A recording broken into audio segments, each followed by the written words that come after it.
আমরা উলামারা যখন ডাকি বাবারা আসো আল্লাহ রাস্তায় আসো, দুনিয়াদারি করতে হবে, ব্যবসা করতে হবে, কারবার করতে হবে, সংসার করতে হবে, ছেড়ে পুলে দিয়ে লালন পালন করতে হবে, গাড়ি বাড়ি বানাতে হবে, জমি জায়গা কিনতে হবে।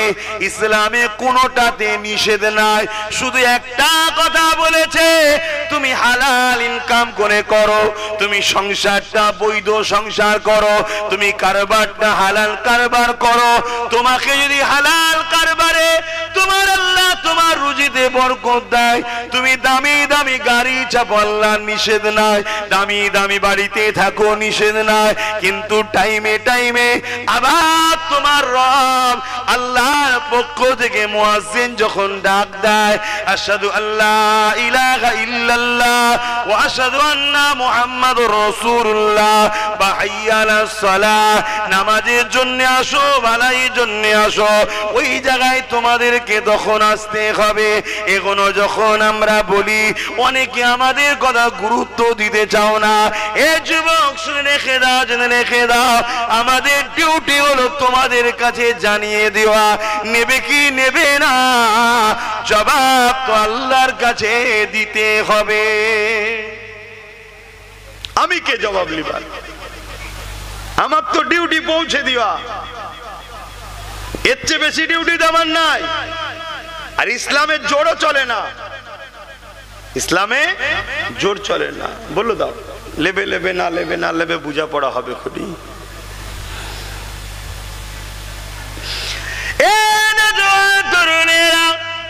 বড় দুঃখের সাথে বলতে হয় আজ তো আমার কওমের বহু ছেলে গুনাহ করতে করতে করতে এবারে তো ইসলামকে মিটাবার জন্য আমাদের ছেলেরা লেগেছে।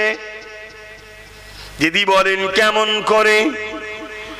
আরে মুসলমান পাড়াতে মেলা, মুসলমান পাড়াতেই যাত্রা, মুসলিম পাড়াতেই লটারি, মুসলিম পাড়াতেই মদের আড্ডা, মুসলিম পাড়াতে গুণ রয়েছে যেগুলো কিনা আমার ইসলামে হারাম। অন্য কোন পাড়ায় আছে আমার দেখার দরকার নাই। মুসলমান পাড়ায় লটারির দোকান হলো কি করে? মুসলমান পাড়ায় মদের দোকান হলো কি করে? মুসলমান পাড়াতে গান বাজনা যাত্রা ফাংশন হলো কি করে? এখনো তো ইসলামের দুশমনদের পিলার যারা আমাদের ঘরে ছেলেদের কাঁধে বন্দুক রেখে আমাদের গ্রামেতে এই সকল কাজগুলোকে ঢুকিয়ে দিয়ে তোমাকে আমাকে পশ্চিমা দুনিয়ার নেশায় আসক্ত করছে। বলো তো দেখি এই লটারির দোকানের পিছনে মুসলমানের হাত আছে না নাই? মদের দোকানের পিছনে মুসলমানের হাত আছে না নাই? মুসলিম মহল্লায় গান বাজনা হচ্ছে, এর পিছনে মুসলমানের হাত আছে না নাই? মনে রাখবে যে কোনো বন্ধ করার জন্য আল্লাহ নবীর শরীর থেকে রক্ত পর্যন্ত ঝরেছে। এই জিনিস যদি তুমি আমি প্রতিষ্ঠিত আবার করি, মনে রাখবে কোনো গুনাহ নয়, এখন ইসলামে দুশ্মনী করা। আর ইসলামের দুশ্মন যে করে সে কখনো ইমানদার থাকে না। হাত দূরে কোথা মেলা হয়েছিল, তোমার আমার ঘরের ছেলে দেখতে চলে গেছে, গুনাহ করেছে, তওবা করবে, মাপ আছে। দূরে কোনো জায়গায় যাত্রা কেউ দিয়েছিল, তোমার আমার ঘরের ছেলে যাওয়া তো উচিত নয়, তারপরেও চলে গেছে, তওবা করলে মাপ আছে।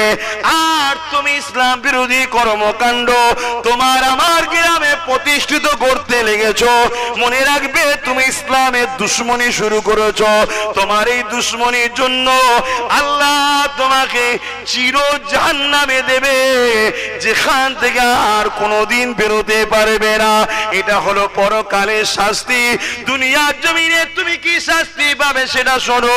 দুনিয়ার জমিনে আল্লাহ তোমার হাত থেকে ক্ষমতাকে কেড়ে নিয়ে অন্যজনের হাতে ক্ষমতা দেবে, তার দ্বারা আল্লাহ তোমাকে দুনিয়ার জমিনে চতুষ্পদ জন্তু থেকেও তারা তোমাদের উপরে দুর্ব্যবহার করে তোমাদের চোখের সামনে তোমাদের মা বেটি বাপ ভাই এবং তোমাদের সবাইকে ধ্বংস করে দেবে, কতল করে দেবে।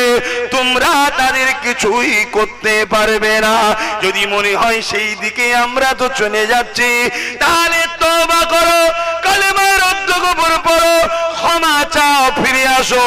আল্লাহ নবী ছাড়া অন্য কারো নেতৃত্ব মেনে নিও না।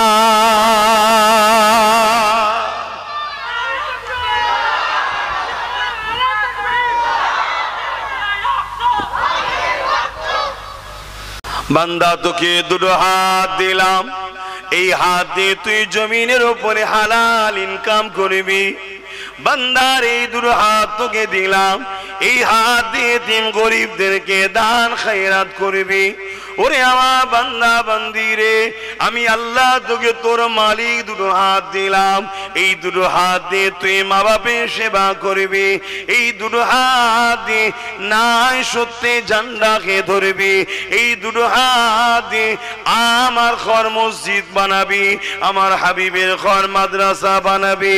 এই দুটো হাত দিয়ে বান্দা খবরদার খবরদার গরিবকে জুলুম করবি না, এতিমদের মাল লুটে নিবি না, বিধবাদের উপরে অত্যাচার করবি না, কারো নামে মিথ্যা কেস করবি না, কারোর উপরে অত্যাচার করবি না। বান্দা এটাই তো তোর পরীক্ষা। এই দুটো হাত দিয়ে তুই যদি ন্যায়ের পক্ষে কাজ করিস, আমি আল্লাহ তোর দুটো হাতকে সালামত রেখে ময়দানে মাশরে তোকে জান্নাত দিয়ে দেব। আমরা পেয়েছি গরিবের উপরে জুলুম করছে, এতিমের উপরে জুলুম করছে, দান করা ছেড়ে দিয়ে মানুষকে লুটছে। এই হাত দিয়ে সমাজে ঘটছে না ঘটেনি? দুজন করছে, বাকি জন ভাববেন আমি তো করিনি। ইসলামটাকেই তো বুঝতে পারলাম না। ইসলাম কুনতুম খায়রা উম্মাতিন উখরিজাত লিন-নাস তা'মুরুনা বিল মা'রুফ ওয়া তানহাউনা আনিল মুনকার। ইসলাম অন্যায়কে মিটিয়ে ন্যায়কে প্রতিষ্ঠিত করার নাম ইসলাম। জোরে বলুন সুবহানাল্লাহ। অন্যায়কে মিটিয়ে ন্যায়কে প্রতিষ্ঠিত করা। দুই শ্রেণীর লোক শাস্তি পাবে। ওই শ্রেণীর লোক, এক যে অন্যায় করে সেও শাস্তি পাবে, আর যে অন্যায় দেখে চুপ থাকে সেও শাস্তি পাবে। কিছু বুঝতে পারলে? অন্যায় করে না কিন্তু অন্যায় দেখে চুপ থাকে, অন্যায়ের বিরোধী করে না, এও শাস্তি পাবে।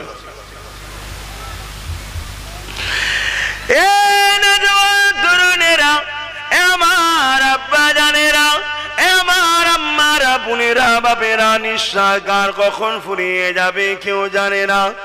আজ আছি কাল নাই, এ জমিন কারো জন্য চিরস্থায়ী নাই। আমার কত হুজুর কেবলারা এই গ্রামে জলসাও করেছে, তারা আজকে কাতারে কাতারে কবর হয়ে গেছে। আজ আমি আছি, কাল আমারও কবর হয়ে যাবে। যদি দুনিয়া জমিনে আমি আল্লাহর পক্ষে থাকি, আল্লাহ যে রাস্তা দেখিয়েছে ইসলামের পক্ষে যদি থাকি, পরকালে আমার কবরটা জান্নাতের বাগান হবে। আর আমি যদি না থেকে আল্লাহর বিরোধী করে জালিম শয়তানের পক্ষে থাকে, তাহলে কবরের জমিনে 99টা করে সাপ দেওয়া হবে। এক একটা সাপে দুটো করে মুখ থাকবে। এ যুবকেরা, বাপের কাহিনী শোনাচ্ছি না, আল্লাহর কোরআন শোনাচ্ছি, রাসূলুল্লাহর হাদিস শোনাচ্ছি। তাই ভয় করো সেই রবকে, যিনি ইচ্ছা করলে তোমাকে আমাকে এখনই মৃত্যু দিতে পারে, তোমার আমার এখনই শেষ হয়ে যেতে পারে। কারো চলবে না ক্ষমতা, কতজন সবাই মিলে চেষ্টা করলো বাঁচিয়ে রাখতে পারবে না। কতদিন নিঃশ্বাস চলবে? একমাত্র যতদিন আল্লাহ পাক তোমাকে রাখবে। এই পৃথিবীতে সব থেকে কাছের সম্পর্ক কার সাথে? কার বলেন? সব থেকে কাছের সম্পর্ক এই শরীরের সঙ্গে জানের। শরীরের সঙ্গে জানের। শরীর একটা ঠোল, এর মধ্যে জান রাখা হয়েছে। মায়ের পেটে 120 দিন যখন আমরা ছিলাম, জান ছিল না, সব তৈরি করা হয়েছে। গোস্ত, হাড়, রগ, চামড়া, উংলি সব রেডি করে পুরো তৈরি করা হয়ে গেছে। এবারে ওই জানটা দেয়া হয়েছে। জানটা কি? হুকুম, আল্লাহর হুকুম, রূহ। আল্লাহ রূহ ফুঁকে দেয়, যা। ওইটা যেই শরীরে আসে তখন আমরা মায়ের পেটে লড়ে উঠি। জোরে বলুন সুবহানাল্লাহ। এই জানটা না থাকলে এটা একটা লাশ, এটা একটা শরীর, বডি, কথা বুঝে আসছে? এই জানটার সাথে এই শরীরের সব থেকে কাছের সম্পর্ক, কতদিন আমাদের সাথে আছে, ঠিক না? কিন্তু এক মুহূর্তের জন্য এ আমাদের কথা শোনে না, শোনে কারো কথা শুনবে? এ জান একমাত্র যিনি ফুঁকেছেন সেই মালিক স্রষ্টা আল্লাহর কথা শোনে। যখনই ডাকবে তখনই। আমি যদি বলি যে আল্লাহ সূরা ফাতিহা পড়ানো হয়ে গেছে, ক্লাস দরুদ শরীফ একটু দোয়াটা করে নি, এ থাকবে আমার কথা শুনে? আল্লাহ ডাকবে, টুক করে বেরিয়ে চলে যাবে। কি খেতে বসেছি, হয়তো খাবার মাখানো হয়েছে, হাতে তুলছি, গালে দেবো, গাল হাউ করেছি, দিবার আগেই হাতটা পড়ে যাবে, এ ডাক হয়েছে চলে যাবে, এ কারো ইন্তজার করে না। অতএব কিসের এত গরম, কিসের এত লাফালাফি? হ্যাঁ, হালকা বয়সে জানি একটু মেন্টালিটি এদিক ওদিক হয়ে যায়, কিন্তু এই মাহফিলগুলোর দিনেও তো নিজেকে পরিবর্তন রাখা দরকার। হ্যাঁ, আজকেও তোমার চেতনা নাই, তোমার মধ্যে আজকেও ওই জ্ঞানটা নেই যে না বাবা আজকে সেজে গুজে যায়, একটু যে বসি, তওবা টওবা করি, দরুদ শরীফ পড়ি, সুবহানাল্লাহ, আলহামদুলিল্লাহ বলি, রোজ ভুল করছি, আজকে একটুখানি কেঁদে কুঁদে লাস্টে দোয়াটা করি। এই কপালটা তো জোটে নে, ফাটা কপাল। তাহলে কত খারাপ হয়ে গেছি আমরা, হ্যাঁ কত খারাপ হয়ে গেছি, এটা ভাবতে হবে। কি গো, আমার কথা খারাপ লাগছে নাকি?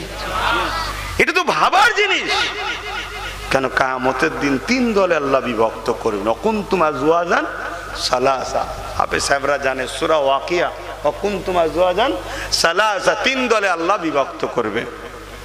একটা থাকবে আরশের ডান দিকে, তারা আদম নবী ডান পার্শ্বের হাড় থেকে পয়দা।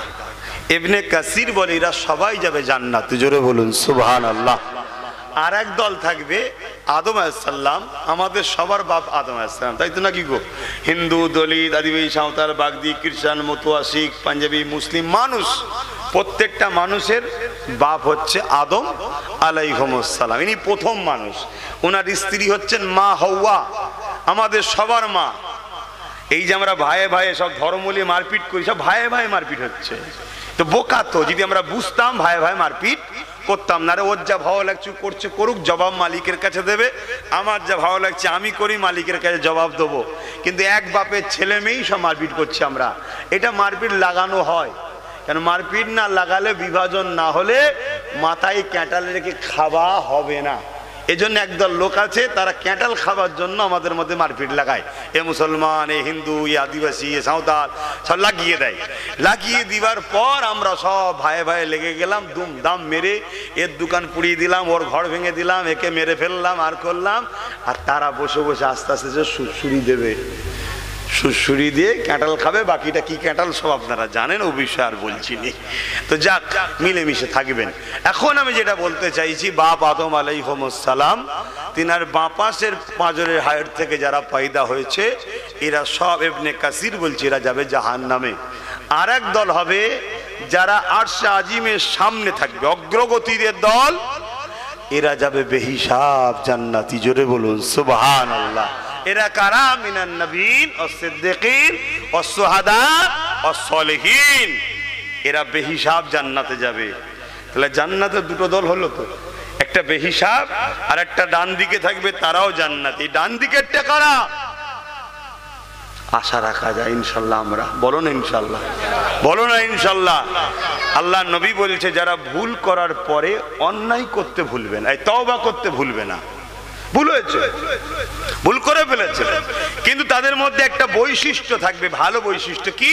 মালিককে বলবে, মালিক আমি ভুল করেছি। বাংলাতেই বলো না, আমার আল্লাহ সব জানে। কথা বুঝে আসছে? তুমি আমি যে ভাষা এ করছি, এ তো আল্লাহরই দান। নাই আরবের মানুষ আরবিতে উম্মুন বলে ডাকছে, তোমার আমার ঘরের বাচ্চা, তাকে তো কেউ শিখাতে হয়নি, হঠাৎ করে একদিন বলে উঠলো মা, পুরো মা, যেটা আমাদের সমাজে চলে। কি আচ্ছা, যদি বলো এখানে নাই বলা হচ্ছে, তাহলে বলো তো মুরগির বাচ্চাকে তো কখনো পানিতে কেউ নামাতে পারে না, আর হাঁসের বাচ্চা দেখো ঠিক পানিতেই যাচ্ছে। কে শিখাচ্ছে? সব সৃষ্টিকর্তার ইশারায় হয়। অতএব তুমি তোমার ভাষাতেই বলো, নিরিবিলি নিঝুমে একা হয়ে যে তুমি তোমার যে পাপটা করেছো, এই পাপের জন্য তোমার মালিককে বলো, আল্লাহ আমি অন্যায় করেছি, আমি নিজের নফসের উপরে জুলুম করেছি, আমার যেটা করা উচিত নয় আমি সেটা করে ফেলেছি, আমি মদ খেয়ে ফেলেছি, আমি গান শুনে ফেলেছি, আমি ফাংশনে চলে গিয়েছি, আমি জেনার মতো অপরাধ করে ফেলেছি, আল্লাহ আমাকে আপনি ক্ষমা করে দেন। আল্লাহ নবী বলছেন, বান্দা যখন এই কথা বলে আল্লাহ এত খুশি হয়, বান্দা শুধু গুনাহ মাফ করে না, ওই বান্দাকে আল্লাহ নিজের আপন বানিয়ে নেয়।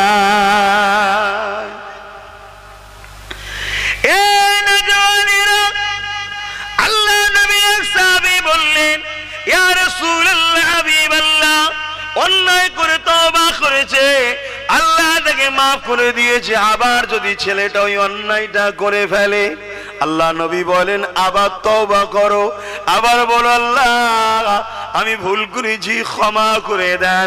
শুনেছি আপনি বড় দয়ালু, আপনার দয়ার কোনো শেষ নাই, আমার গুনাহতে একটা সীমানা রয়েছে, আল্লাহ আপনি আমাকে ক্ষমা করে দেন। আল্লাহ নবী জানান ওই বান্দাকে আমার আল্লাহ আবার ক্ষমা করে দেয়, আবার যদি ভুল করে, আবার যদি তওবা করে, আবার ক্ষমা করে। ইয়া রাসূলুল্লাহ, কতবার? আমার নবী পাক জানান যতবার তওবা করবে আল্লাহ ততবার মাফ করে দেয়। আরো জোরে বলুন সুবহান। কিন্তু লজ্জা, আমরা ভুল করার পর অনুতপ্ত হই না। এই নমুনাটা ভালো না খারাপ? কি খারাপ সেটা একটু মন দিয়ে শোনেন। এক সাহাবী রাসূলকে এসে বললেন, হুজুর আমার ঈমান আছে না নাই বুঝবো কি করে? ঈমান বোঝেন তো নাকি? নামাজের নাম ঈমান নাকি? রোজা এগুলো হচ্ছে আমল। ঈমান আলাদা জিনিস, আমল আলাদা জিনিস। ঈমানদার যখন আল্লাহর খুশির জন্য কোনো ভালো কাজ করে সেটাকে বলা হয় আমল। যার ঈমান নেই যত ভালো কাজই করুক ওটা আমল নয়। বুঝতে পারলাম? আর প্রথম শর্ত হলো চাকরি, তারপরে ডিউটি করলে মাইনে আছে। যে চাকরি পাইনি সে যতই ডিউটি করুক তার মাইনে নাই। কেন? অত তো নাম নেই প্যালেনে, মাইনেটা যেখান থেকে আসবে সেখানে তো এন্ট্রি নেই নাম।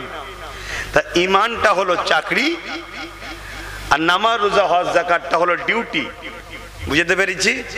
তা ঈমান আছে না নাই বুঝবেন কি করে?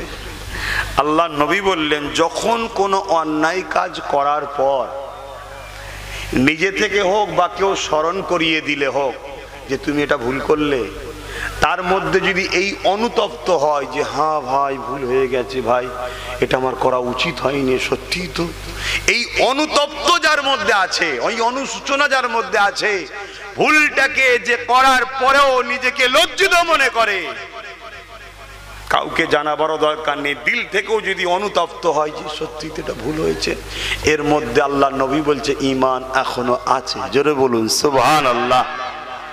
আর যার মধ্যে ভুল করার পরেই অনুতপ্ত হয় না, তাকে ধরাবার পরেও সে বলার রাখতো তুই যাত, এরকম আছে না? না মুসলমানের মধ্যে আছে না? নাই। আল্লাহ নবী বলছে তার মধ্যে ঈমান নাই। এবার কার মধ্যে কি ঘটে না ঘটে আপনার থেকে ভালো কে জানে, ঠিক না? যদি কারোর মধ্যে এই ঘটনা ঘটে যে ভুল করার পরে অনুতপ্ত হয়, বা কেউ বললে হ্যাঁ ভাই ঠিকই বলেছো ভাই, আবার ভুল করলো পরের দিন, কিন্তু এই লজ্জিতটা আছে, এই নমনীয়তা আছে, এই নত করার মন মানসিকতাটা আছে, জানবে তার মধ্যে ঈমান এখনো আছে। জোরে বলুন সুবহানাল্লাহ। আর যার যার মধ্যে এই খেয়াল আছে, তো সব কথা তোমাকে জ্ঞান তো দিতে হবে না, হয়েছে হয়েছে, এই ধরনের যার মেন্টালিটি আছে, আমি তাদেরকে পরামর্শ দেবো কলেমায়ে রদ্দ কফুর পড়ে নতুন করে ঈমান এনে আল্লাহর কাছে ক্ষমা চান, কাঁদেন। কেন? সব থেকে বড় শাস্তি হলো আল্লাহ যদি কাউকে তার থেকে তাড়িয়ে দেয়।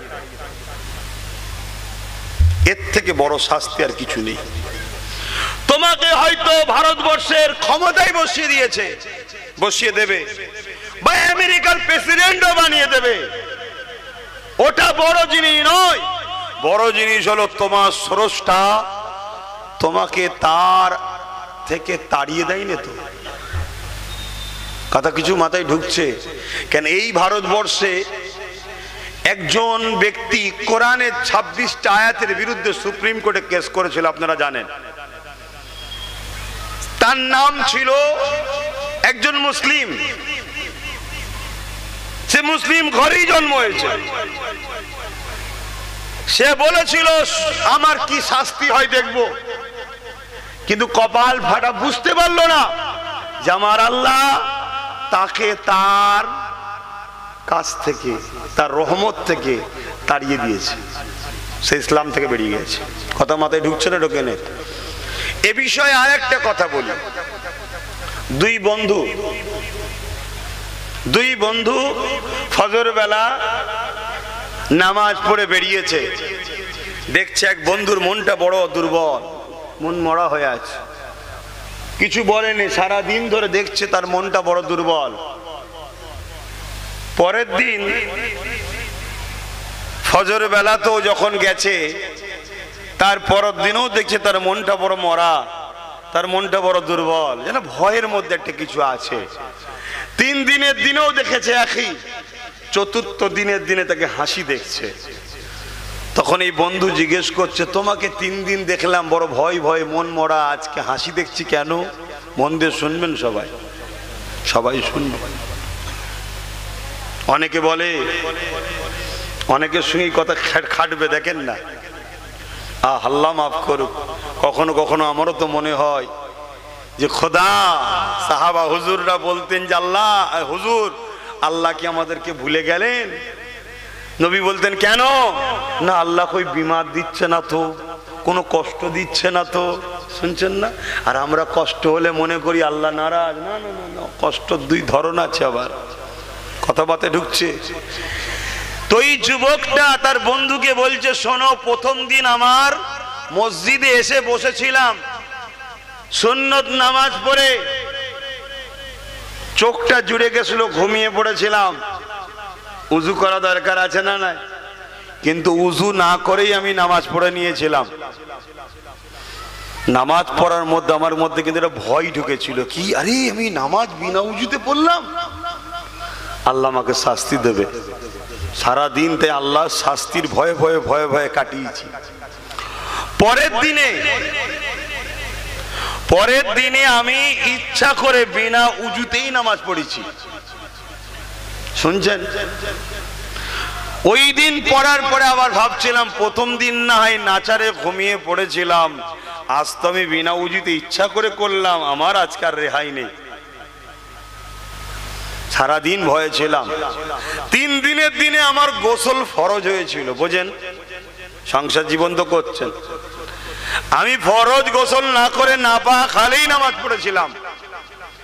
ওই দিন ভেবেছিলাম আজ আমার রেহাই নেই, কিন্তু চতুর্থ দিন আজ আমি হাসছি কেন? কই আমার তো কিছু হলো না। তো বন্ধুটা আফসোস করে বলছে, হাই তোর কি হলে তুই খুশি হতিস? বলেছিল যে আমি ভাবলাম আসমান থেকে কিছু আমার উপরে পড়বে, কি অ্যাক্সিডেন্ট হয়ে হাত পা ভেঙে যাবে, কি আরো কিছু বিমার এসে যাবে। বলছে ওটা যদি হতো তুই বড় ধন্যবাদ থাকতিস, শুধরে যেতিস, কিন্তু তুই জানিস তোকে তোর আল্লাহ কত বড় শাস্তি দিয়েছে। বলছে কই দিল? বলছে বুকা, আল্লাহ তোকে ইসলাম থেকেই বার করে দিয়েছে। কি বুঝলেন? ইসলাম থেকেই বেরিয়ে গেছে, যখন নাপা খালে ইচ্ছা করে নামাজ পড়েছে, আল্লাহ ওকে দিন থেকেই বার করে দিয়েছে, তার রহমতের কোল থেকেই তাড়িয়ে দিয়েছে। তা আমাদেরও ভাবতে হবে যে আমাদের জন্য সব থেকে বড় শাস্তি হচ্ছে এটা, আল্লাহ যেন আমাদেরকে তাড়িয়ে না দেয় তার রহমতের কোল থেকে। কেন? পাপী হলো, তার দয়া অনেক বড়, তিনি একদিন না একদিন আমাদেরকে সাহারা দেবে। জোরে বলুন সুবহানাল্লাহ। আর যদি তার কোল থেকেই আমাদেরকে তাড়িয়ে দেয়, অনেক ছেলে আমাদের আছে এরম ভাবে, কই কি হচ্ছে, কই আমি মৌলী সাহেবকে তো গাল দিলাম, কই ইমাম সাহেবের সঙ্গে ঝগড়া করলাম, তো কিছু হলো? হ্যাঁ, কবরস্থানের ধারে বক্স বেজিয়েছিলাম, বললো তোর ক্ষতি হবে। ওই কিছু হয়েছে বাবা, তাই নাকি? শোনো বাপ, আল্লাহ ছাড় দেয়, ছেড়ে দেয়নি। দুনিয়ায় যে ঠেক খেয়ে যায় সে তো হাবিবে আজমই হয়ে যায়। জোরে বলুন সুবহানাল্লাহ। দুনিয়ায় যে ঠেক খেয়ে যায় সে তো বিশার হাফি হয়ে যায়। দুনিয়ায় যে ঠেক খেয়ে যায় সে তো ফারুক আজম হয়। আর দুনিয়ায় যে ঠেক খাই না সে তো আবু জেহেল ফেরাউন হয়। আল্লাহ ছাড় দিয়েছিল, ছেড়ে তো দেয় রে, কিন্তু ফেরাউন হয়ে গেছে। তাই আমি বলবো আমার কওমকে নত হয়ে থাকো, ভুল যদি হয় ক্ষমা করো, ক্ষমা চাও আল্লাহর কাছে। কেননা ময়দানে মাশরটা বড় কঠিন হবে। আল্লাহ নবী জানিয়ে দিলেন ময়দানে মাশরে এমনও বাপ পাওয়া যাবে নিজের ছেলেকে জমিনে শুইয়ে দিয়ে তার বুকের উপরে পা দিয়ে দাঁড়িয়ে যাবে। ময়দানে মাশরে এমনও ছেলে পাওয়া যাবে নিজের জন্মদাতা বাপের বুকের উপরে পা দিয়ে দাঁড়িয়ে যাবে।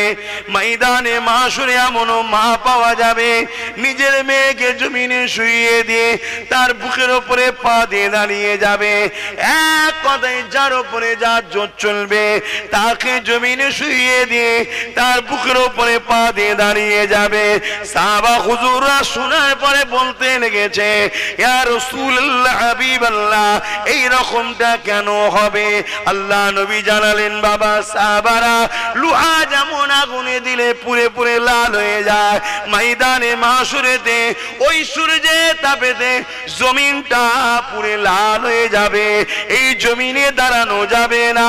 এ যুবক গতকালকে বা আগামীকালকে রাস্তায় বেরিয়ে একটু দুপুরের সময় খালি পাটা দিয়ে দেখবে, এতেই সহ্য করা যাবে না। ময়দানে মাশরেতে জমিনটা পুরে লাল হয়ে যাবে। তাই যে যাকে পারবে জোর করে তার বুকের উপরে পা দিয়ে দাঁড়িয়ে যাবে। যুবকরে, সেই দিনেতে তোমার আমার কি দশা হবে একবার ভেবে চলো। দুনিয়ায় নাই খুব দাদাগিরি দিয়ে ঘর দখল করছো, জমি দখল করছো, হ্যাঁ? ওই দিনে তো বাপ একটা পা কেউ তুলতে পারবে না। খোদার বিনা হুকুম ছাড়া এ পা চলে? কথা বলে? বেশি নয়, শুধু একটা শিরা যেখানে থাকার কথা সেই জায়গা থেকে সরে হয়তো আর একটা শিরার উপরে একটুখানি উঠে পড়বে। ওই যন্ত্রণাটা সহ্য করতে পারে? কথা বলে না তো।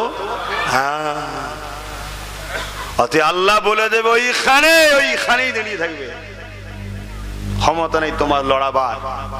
কতদিন? 50,000 বছর। ভাবু, গল্প শোনাচ্ছি না, আসমানি কিতাবের কথা বলছি। শত শেষ আসমানি চূড়ান্ত ফাইসাল্লাহ কালামুল্লাহ কোরআন শরীফের কথা বলছি। সেদিন কি হবে? বাপ ছেলেকে, ছেলে বাপকে, মা মেয়েকে, মেয়ে মাকে, যার যার উপরে ক্ষমতা চলবে তাকে জমিনে শুইয়ে তার বুকের উপরে পা দিয়ে দাঁড়িয়ে যাবে। দুনিয়ায় কি করলে আল্লাহ জিজ্ঞেস করবে না? আমরা উলামারা যখন ডাকি, বাবারা আসো আল্লাহ রাস্তায় আসো, দুনিয়াদারি করতে হবে, ব্যবসা করতে হবে, কারবার করতে হবে, সংসার করতে হবে, ছেড়ে পুলে দিয়ে লালন পালন করতে হবে, গাড়ি বাড়ি বানাতে হবে, জমি জায়গা কিনতে হবে। ইসলামে কোনোটাতে নিষেধ নাই, শুধু একটা কথা বলেছে, তুমি হালাল ইনকাম করে করো, তুমি সংসারটা বৈধ সংসার করো, তুমি কারবারটা হালাল কারবার করো। তোমাকে যদি হালাল কারবারে তোমার আল্লাহ তোমার রুজিতে বরকত দেয়, তুমি দামি দামি গাড়ি চাপো, আল্লাহ নিষেধ নাই। দামি দামি বাড়িতে থাকো, নিষেধ নাই। কিন্তু টাইমে টাইমে আবার তোমার রব আল্লাহর পক্ষ থেকে মুয়াজ্জিন যখন ডাক দেয়, আশহাদু আল্লা ইলাহা ইল্লাল্লাহ ওয়া আশহাদু আন্না মুহাম্মাদুর রাসূলুল্লাহ বা হাইয়া আলাস সালাহ, নামাজের জন্য আসো, ভালাইয়ের জন্য আসো, ওই জায়গায় তোমাদেরকে তখন আসতে হবে। এগুলো যখন আমরা বলি অনেকে আমাদের কথা গুরুত্ব দিতে চাও না। এ যুবক শুনে রেখে দাও, জেনে রেখে দাও, আমাদের ডিউটি হলো তোমার তোমাদের কাছে জানিয়ে দেওয়া, নেবে কি নেবে না জবাব তো আল্লাহর কাছে দিতে হবে। আমি কে জবাব লিবার? আমার তো ডিউটি পৌঁছে দেওয়া, এর চেয়ে বেশি ডিউটি তো আমার নাই। আর ইসলামের জোরও চলে না, ইসলামে জোর চলে না। বলো দাও, লেবে লেবে না লেবে না লেবে বুঝা পড়া হবে খুবই।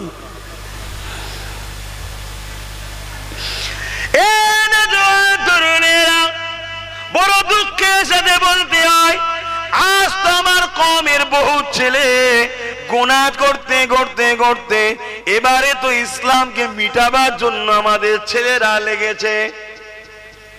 যদি বলেন কেমন করে, আরে মুসলমান পাড়াতে মেলা, মুসলমান পাড়াতেই যাত্রারা, মুসলিম পাড়াতেই লটারি, মুসলিম পাড়াতেই মদের আড্ডা, মুসলিম পাড়াতে গুণ রয়েছে যেগুলো কিনা আমার ইসলামে হারাম। অন্য কোন পাড়ায় আছে আমার দেখার দরকার নাই। মুসলমান পাড়ায় লটারির দোকান হলো কি করে? মুসলমান পাড়ায় মদের দোকান হলো কি করে? মুসলমান পাড়াতে গান বাজনা যাত্রা ফাংশন হলো কি করে? এখনো তো ইসলামের দুশ্মনদের পিলার, যারা আমাদের ঘরের ছেলেদের কাঁধে বন্দুক রেখে আমাদের গ্রামেতে এই সকল কাজগুলোকে ঢুকিয়ে দিয়ে তোমাকে আমাকে পশ্চিমা দুনিয়ার নেশায় আসক্ত করছে। বলো তো দেখি, এই লটারির দোকানের পিছনে মুসলমানের হাত আছে না নাই? মদের দোকানের পিছনে মুসলমানের হাত আছে না নাই? মুসলিম মহল্লায় গান বাজনা হচ্ছে, এর পিছনে মুসলমানের হাত আছে না নাই? মনে রাখবে, যে কোনো বন্ধ করার জন্য আল্লাহ নবীর শরীর থেকে রক্ত পর্যন্ত ঝরেছে। এই জিনিস যদি তুমি আমি প্রতিষ্ঠিত আবার করি, মনে রাখবে কোনো গুনাহ নয়, এখন ইসলামে দুশ্মনী করা। আর ইসলামের দুশ্মন যে করে সে কখনো ইমানদার থাকে না। হাত দূরে কোথা মেলা হয়েছিল, তোমার আমার ঘরের ছেলে দেখতে চলে গেছে, গুনাহ করেছে, তওবা করবে, মাপ আছে। দূরে কোনো জায়গায় যাত্রা কেউ দিয়েছিল, তোমার আমার ঘরের ছেলে যাওয়া তো উচিত নয়, তারপরেও চলে গেছে, তওবা করলে মাপ আছে। আর তুমি ইসলাম বিরোধী কর্মকাণ্ড তোমার আমার গ্রামে প্রতিষ্ঠিত করতে লেগেছো, মনে রাখবে তুমি ইসলামের দুশ্মনী শুরু করেছো। তোমার এই দুশ্মনীর জন্য আল্লাহ তোমাকে চির জাহান্নামে দেবে, যেখান থেকে আর কোনোদিন বেরোতে পারবে না। এটা হলো পরকালের শাস্তি। দুনিয়ার জমিনে তুমি কি শাস্তি পাবে সেটা শোনো।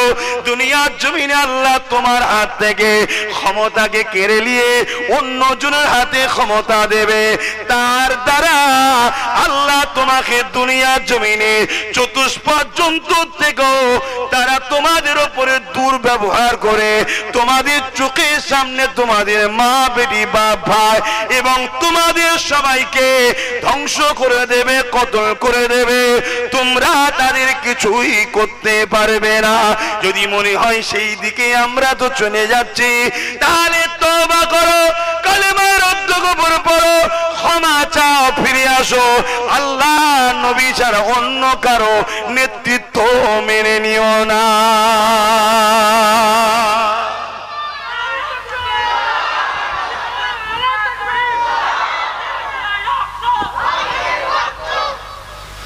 গরমে কথা বলতেও কষ্ট হচ্ছে, ভাব আমার ভাই আমার।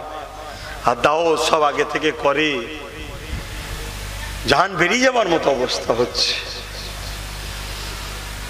ভাই আমার বোঝেন, পাপের মাপ আছে, ইসলাম বিরোধীদের মাপ নাই। পশ্চিমা দুনিয়াদের কালচার আজ আমাদের মধ্যে ঢুকে গেছে। পশ্চিমা দুনিয়া যাদের কালচার হলো লোটো, মারো, কাটো, রেপ, খুন, ধোঁকা, প্রতারণা, চিটিংবাজি, এসব হচ্ছে পশ্চিমা দুনিয়ার কালচার। কথা মাথায় ঢুকছে? এই কালচার আজকে আমাদের ছেলেদের মধ্যে ঢুকে গেছে। আপনার গ্রামের ইমাম সাহেবকে আমি জানি না, আমি ছোট করছি না কাউকে, কিন্তু হাকিকাতটা বলছি। আপনার গ্রামে একজন জালিম এসে বড় বড় কথা বলে চলে যাবে, তার বিষয়ে আপনার গ্রামের একটা কেউ কথা বলবে না। অথচ আপনার ইমাম মসজিদে দাঁড়িয়ে যদি রাসূলুল্লাহর পক্ষে বলে, যে যারা সুদ খাচ্ছ, বন্ধন লোন নিচ্ছ, তোমরা রাসূলুল্লাহর সঙ্গে আল্লাহর সঙ্গে যুদ্ধ করার জন্য তৈরি হও, এটা ইসলামের হুকুম। পরের দিন শুনতে হবে ইমামকে গ্রাম ছাড়া হয়ে গেছে। বলো আমি ভুল বলছি? তাহলে গ্রাম তো মুসলিম, গ্রাম তো ইসলামের, কিন্তু এই মাকাল ফল দেখেছেন, বাইরেটা সুন্দর ভেতরটা কেমন। আজ আমার ইসলামের সব থেকে বড় ক্ষতিকারক, সব থেকে বড় বিরোধী, সব থেকে বড় দুশ্মনী যদি কেউ করতে হয়, মুসলিম মহল্লায় আমাদেরই সাথে উঠা বসা করা কিছু মুনাফিক আছে, তারাই আমাদের সবচেয়ে বড় ক্ষতি করছে। এগুলো থেকে পরিবর্তন হন। আল্লাহ আমাদেরকে এই দুনিয়ায় পাঠিয়েছে খলিফা করে, প্রতিনিধিত্ব করার জন্য আল্লাহ আমাদেরকে পাঠিয়েছে, কিন্তু আমরা আমাদের কাজ ভুলে গিয়ে অন্যায়ের দিকে যখন চলে গেছি, দেখুন আমাদের হাতের থেকে প্রতিনিধিত্ব কেড়ে নেওয়া হয়েছে। আমরা এখন গোলাম হয়ে গেছি। ভুল বলছি নাকি? আমরা এখন গোলাম।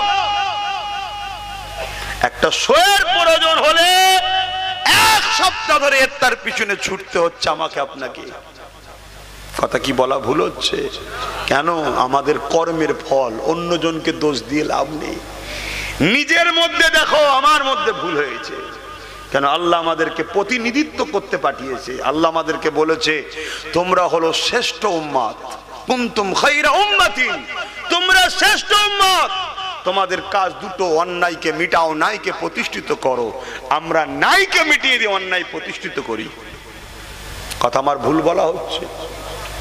আমরা 500, 1000, 200 একটা বিরিয়ানির জন্য সমাজের চোর, বদমাইশ, গুন্ডা, বাটপাতদের পিছনে ঘুরে বেড়ায়, যারা এতিমদেরকে লোটে, বিধবাদের লোটে, রাত্রিরে বাড়ে গিয়ে নারীদের উপরে জুলুম করে, ঘরে এসে নিজের স্ত্রী পরিবারদের ঘরে অত্যাচার করে, তাদের পিছনে আমাদের ঘরের ছেলেরা ঘুরে বেড়ায়। অথচ এই অন্যায়কে মিটানো হলো আমাদের কাজ। আমরা যত গ্রুপবাজি করি, ফতোয়াবাজি করি মৌলী সাহেব, ইমাম সাহেবদের পিছনে, আমি সবাইকে বলছি না, কিন্তু আমার সমাজের বড় একটা অংশ খারাপের দিকে গেছে না যায়নি? হ্যাঁ, অনেকটা রিকভার হচ্ছে, অনেকটা পরিবর্তন হচ্ছে, আমি বুঝতে পারছি, কিন্তু আলহামদুলিল্লাহ ওই পরিবর্তন হচ্ছে, এটা তোমাদের জন্য কল্যাণ হবে। আর যদি পরিবর্তন দ্রুত না হও, তোমাদের ওপরও আগামী দিন প্যালেস্তাইন হতে অসুবিধে কিছু হবে না। কি বলছি বুঝছো? হ্যাঁ, কেন আল্লাহ যে ডিউটি দিতে সে ডিউটি করো। তুমি এতিমকে লুটবে, এটা তোমার কাজ নয়, তোমার কাজ এতিমকে সাহারা দেওয়া। তুমি বিধবার উপর জুলুম করবে, এটা তোমার কাজ নয়, তোমার উচিত বিধবাকে সম্মানিত করা। তুমি গরিবের ঘর ঝেড়ে নেবে, এটা তোমার কাজ নয়, এটা গরিবকে তোমায় ঘর দেওয়াটা কাজ। ক্ষুধার্তর মুখ থেকে খাবার কিনে নেবে, এটা তোমার কাজ নয়, তোমার কাজ ক্ষুধার্তকে খানা দেওয়া। যদি বলেন হুজুর আমি করিনি তো, তুমি করোনি তো কি হয়েছে? যে করে তাকে তুমি ক্ষমতা জুগিয়েছো। বলো জুগিয়েছে না জুগাইনি? হ্যাঁ জুগিয়েছো, দেখো না জুগাচ্ছে। এই জন্য আজ আমরা, আল্লাহর কোরআন বলেছে তোমরা আমাকে আর আমার রসুলকে ছেড়ে দিয়ে যাদের তুষণ করবে তাদের হাতে আমি আল্লাহ তোমাদেরকে জিল্লাত দেবো। দেখুন তাই হচ্ছে। দেখো কোরআনে প্রকাশ্য আল্লাহ বলে দিয়েছে ইহুদি নাসারারা হলো তোমাদের প্রকাশ্য দুশমন। প্যালেস্তাইনবাসীরা সেই ইহুদিদের ঘরে ঘর দিল, থাকতে দিল, খাবার দিল, জামা দিল, কাপড় দিল, দিল না দিল না? আজকে কেমন হচ্ছে? কথা কিছু বুঝছেন না বুঝেন নে? হ্যাঁ, দোয়া করি আল্লাহ নিরীহ অসহায় বাচ্চাগুলোকে হেফাজত করুক, মসজিদ আকসাকে হেফাজত করুক। জোরে বলুন আল্লাহুম্মা আমিন। কিন্তু ভুল আমাদের হয়েছে না হয়নি? হ্যাঁ হ্যাঁ, তুমি দুধ কলা খাওয়াও, মানুষকে, সাপকে নয়, মানুষকে খাওয়াও, মানুষকে খাওয়াও। খুব ভালো করে বোঝো। আজকে আমরাও তো সেই দিকেই হেঁটে চলেছি, আমরাও তো সেদিকে হেঁটে চলেছি। ওর ঘর বাঁচাচ্ছি, ওর ঘর বাঁচাচ্ছি, ওর ঘর বাঁচাচ্ছি, একে বাঁচাচ্ছি, ওকে বাঁচাচ্ছি, এর হয়ে লড়ছি, ওর হয়ে লড়ছি, ওর হয়ে লড়ছি, আর তারাই শক্তিশালী হয়ে আমাদের উপরে ফোঁস তুলছে। কে আমার মসজিদ ভাঙছে, কে আমার মাদ্রাসায় জঙ্গি তৈরি হয় বলছে, কে আমার মাদ্রাসার শিক্ষক বন্ধ করে দিচ্ছে, কেউ বলছে হিজাব খুলে দাও, কেউ বলছে এখানে আন্দোলন নয় পালিয়ে যাও। এসব বলছে না বলেন? খোদার মার হচ্ছে না হয়নি বলো? আল্লাহর কোরআন মিলছে, যারাদেরকে তোরা আমাকে ছেড়ে দিয়ে আমার হাবিবকে ছেড়ে দিয়ে যাদের পিছনে তোরা ঘুরবি তাদের হাতে আমি আল্লাহ তোদেরকে জিল্লাত করব। বলো, এতগুলো তো লোক বসে আছো, তোমাদের বাড়িতে কোনো এমন আত্মীয় জানাশোনা আছে কারো যে জজ? কারো দূর দূর সম্পর্কে কারো একটা আত্মীয় আছে যিনি জজ সাহেব হয়েছে, পড়াশোনা করে? কেউ আছে? আইপিএস অফিসার কারো বাড়িতে আছে? এ কথা বলছে না তো। ডিএম আছে কারো বাড়িতে? কি আছে? হ্যাঁ, খোদার মার কেমন হচ্ছে বুঝতে পারছো নি? বুঝতে পারোনি? কালকে আসবে নিয়ে চলে যাবে, চলো সন্ধ্যা হচ্ছে। 12 বছর পরে বারকত দিয়ে বলবে আমাদের ভুল চিন্তা ভাবনা হয়েছিল, ইনি নির্দোষ। 12 বছর লাইফটা কি হলো? কালকে আসবে তোমার গ্রামে 5 জন খায়, একটাই ইনকাম করালো, একজন ইনকাম করে, 5 জন তার আহার করে, পরিবারে বাপ মা স্ত্রী বাচ্চা, ইনকাম করে একজন। এরকম 1000 প্রমাণ দিয়ে দেবো, নিয়ে যে গ্যাজার কেসে ভরে দেবে 7 বছর, ওই পরিবারটার বাঁচবে? তোমার এলাকার ছেলে পেটের জ্বালায় ভিন্ন রাজ্যে চলে গেছে কাজ করতে, কথা বুঝে আসছে? কোথায় মেরে গায়েব করে দিয়েছে, কোনো খবরই নেই, কে দেখবে? আমরা তো ভাবলাম না যে আমার বাচ্চাকে শিক্ষিত করতে হবে, ডাক্তার করতে হবে, উকিল করতে হবে, জজ করতে হবে, ডিএম করতে হবে, বিডিও করতে হবে, ভালো ভালো রাজনীতির নেতা বানাতে হবে আমাদের ছেলেদের ঘরে। আমাদের হুঁশ আছে? হুঁশ নাই, হুঁশ নাই। ছেলেগুলোকে পলিটিক্যাল সায়েন্স পড়ানো দরকার, পাশাপাশি এদেরকে সভ্যতা ইনসাফ পরায়ণ শিক্ষা দেওয়া দরকার। আজ থেকে 20 বছর পর ছেলেটা যখন পলিটিক্যাল সায়েন্স নিয়ে অনার্স করবে, তার দেশ সম্বন্ধে দক্ষতা আসবে। শিক্ষিত ছেলে আগামী দিন তোমাদের এলাকার প্রতিনিধিত্ব করবে। এটা তো আমরা ভাবিনি। আমরা ভেবেছি 500 টাকা দিয়ে তোর ঘরে রং করে দেবো, 1000 টাকা দিয়ে তোর হয়ে ওর ঘর ভেঙে দেবো, এই তো করেছি। হাসুনি ভাই, হাসুনি। তোমাদের যে কি কপালে আছে আগামী দিন এ আল্লাহ ভালো জানে। তবে একটা মেঘলা হলে আবহাওয়া বোঝা যায় না। আমি যে মেঘলা দেখছি এই মেঘলায় আবহাওয়া খুব একটা ভালো নয়। আমার তো ভয় হয় স্পেনের মতো না অবস্থা হয় তোমাদের। স্পেনে কি হয়েছিল জানো? স্পেনে কি হয়েছে জানেন? তা তো জানেন না, তা জানবেন কি করে? স্পেনে 800 বছর হুকুমত করেছিলাম আমরা। আজকে স্পেনে যাও, একটা মসজিদ নেই, একটা মাদ্রাসা নেই। যত বড় বড় সব সিনেমা হল, অফিস, আদালত, হয় মসজিদ নেই মাদ্রাসা।